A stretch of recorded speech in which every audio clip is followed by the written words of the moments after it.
The catastrophic Chernobyl nuclear disaster of 1986.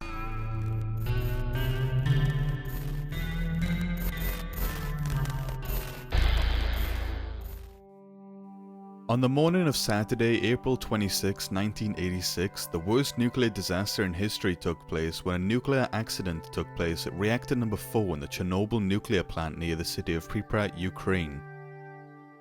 At the time, this was known as the only nuclear accident to ever be rated at a 7, the maximum rating on the International Nuclear Event Scale. It was a complete catastrophe. How did anyone allow this to happen, you might ask? Shouldn't there have been safety measures in place? Safety measures on top of safety measures even. Well, ironically enough, the accident actually started during a safety test on a nuclear reactor known as an RBMK. This type of reactor was commonly used throughout the Soviet Union at the time. Without getting too technical, the test was a simulation of an electrical power outage. The test's goal was to help the development of a new safety procedure for maintaining the reactor's water cooling functionality until the generators could build up enough energy to provide power during an outage. The timing gap that they were hoping to add water cooling functionality was about 1 minute in length. Just enough time to potentially cause overheating problems for the reactor if not taken care of. 3 tests had been conducted for the issue since 1982, none of which provided a solution for the problem. It was hopeful that this water cooling situation would be the fix that the Chernobyl plant was looking for. That unfortunately would not be the case. When the test was scheduled to take place, there was an unexpected 10-hour delay. In theory, this shouldn't have been an issue. However, there was a shift change during the delay which meant an unprepared group of operators were on duty. When the test finally took place, there was an unexpected power drop, a drop to a near zero level. The unexperienced operators were not able to restore enough test power to the reactor, which put it in an unstable condition.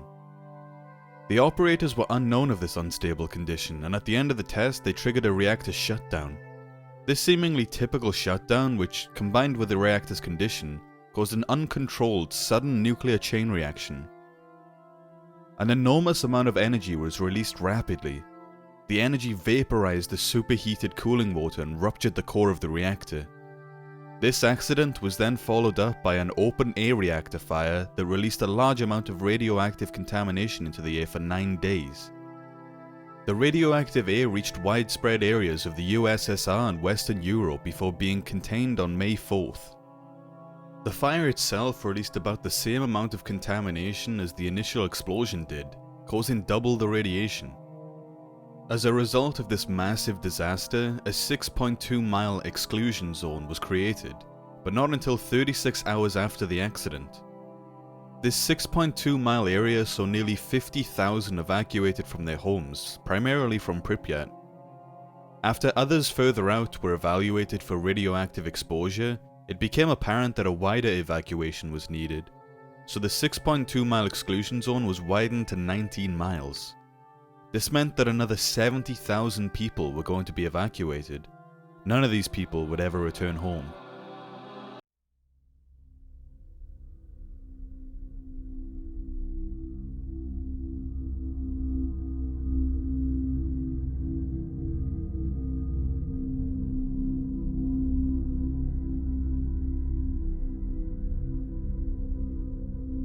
The initial reactor explosion killed 2 of the operating staff, and afterwards 134 station staff and firemen would be hospitalized with acute radiation syndrome due to absorbing high doses of ionizing radiation.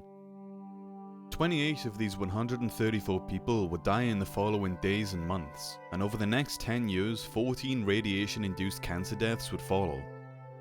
Many more cancer diagnoses would be linked back to the incident, including at least 15 childhood thyroid cancer cases. Overall, it is estimated that 4,000 deaths have resulted directly from the disaster in the 3 most contaminated former Soviet states since 1986, and about 10,000 total when accessing the total European continent.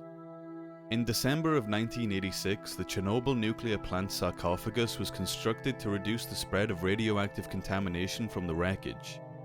The sarcophagus also provided radiological protection for crews that, surprisingly, continue to work in the undamaged reactors of the plant. Since its construction, the sarcophagus has continued to deteriorate. This prompted the Chernobyl New Safe Confinement to further enclose it in 2017. Nuclear cleanup of the site is scheduled to be completed in 2065. Perhaps one of the most unfortunate aspects of this disaster is the fact that the Soviet Union failed to publicly acknowledge that it happened until Sweden's radiation level alarms began to be set off at its Forsmark nuclear power plant, 682 miles from Chernobyl.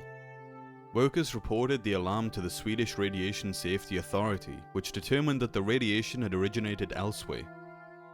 The Swedish government contacted the Soviet government to ask if there had been a nuclear accident in the Soviet Union. Astonishingly, the Soviets denied that any disaster had happened.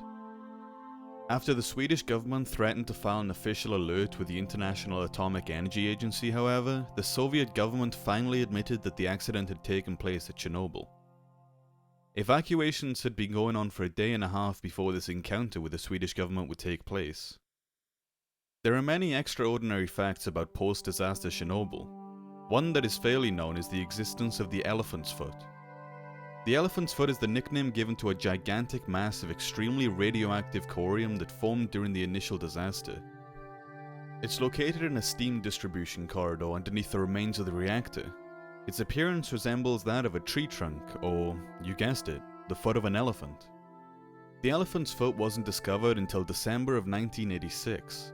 While its danger has decreased a bit over time due to decay in its radioactive components, the mass will still kill any person that goes near it for an extended period of time.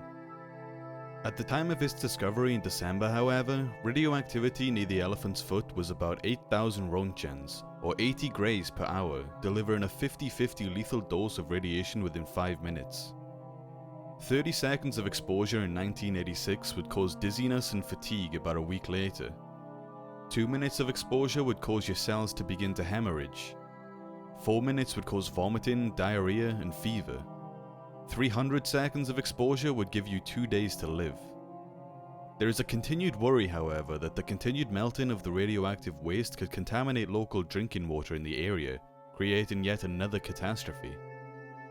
The elephant's foot will remain there for centuries, long after we all die, sitting in the dark basement of the sarcophagus as a reminder of how fragile humankind really is. Zum Beispiel, nennt ihn Elefantenfuß.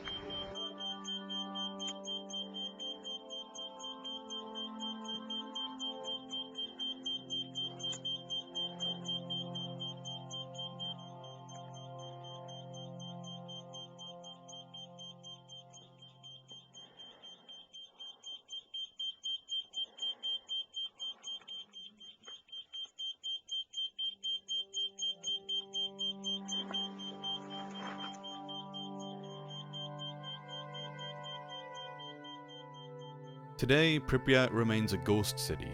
Built for the reactor's workers and their families, this was one of the best places to live in the Soviet Union during its heyday. If you visited the area today, you'd see a lot of trees and grown-up areas. Interestingly, there is an amusement park there that was never used. The park was scheduled to open on May 1st, 1986. The grand opening, of course, was cancelled. Posters advertising the event can still be found around town to this day. Inside of the main school, you can find hundreds of eerie gas masks on the floor. Oddly enough, not because of the nuclear plant, but just in case the Americans attacked. Apparently a nuclear disaster didn't seem like the appropriate time to put them to use, however. So there you have it, Chernobyl, the most devastating nuclear disaster in history. What are your thoughts on this catastrophe? And what are your thoughts on the Soviet Union attempting to hide the fact that it happened? We'd love to read your thoughts in the comments. Please remember to subscribe if you haven't already, and also test out that bell icon to see if it's in good working order. Thanks for watching, and please, stay insane, guys. North across Poland today and into Denmark, where radiation levels were 5 times normal, to Finland 6 times normal, to Norway up 50%, and Sweden illegally high. There are indications the accident could have happened several days ago. It would take that long for radiation to drift to Scandinavia.